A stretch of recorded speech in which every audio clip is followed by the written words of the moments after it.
Hey, Grace kids, the Bible is just out of this world. And so this week and next week, we're going to be talking about how there's like more than 40 different prophecies in the Old Testament talking about Jesus coming, his birth, his life, his death.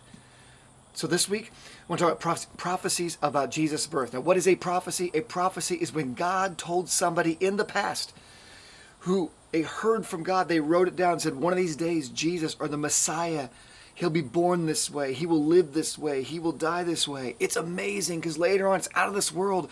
That's exactly what happened to Jesus.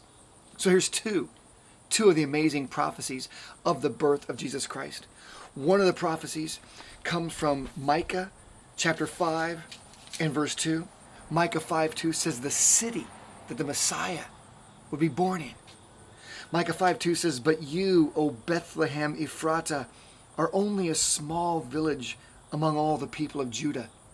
Yet a ruler of Israel," that's Jesus, "whose origins are in the distant past, will come from you on my behalf."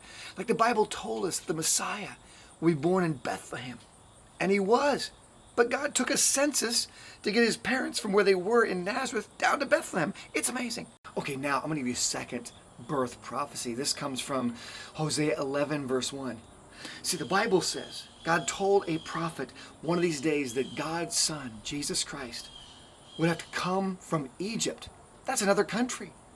And so you have Joseph, the stepdad. You have Mary, the mom.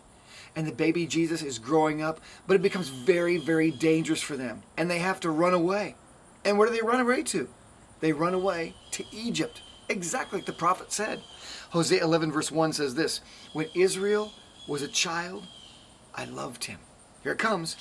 "And I called my son out of Egypt." Like Joseph and Mary weren't planning on that, but a prophet said that. Hosea heard that from God, wrote it down in this out-of-the-world book, the Bible, and that actually happened. Like over 40 prophecies of Jesus' life, his birth, his life, his death, you can find in the Old Testament, which shows you over and over the Bible is true. It is God's mind, and you can learn about God. Please go deeper. Please study the Bible. Read it. Ask questions, because this is an out-of-the-world book from an out-of-the-world God.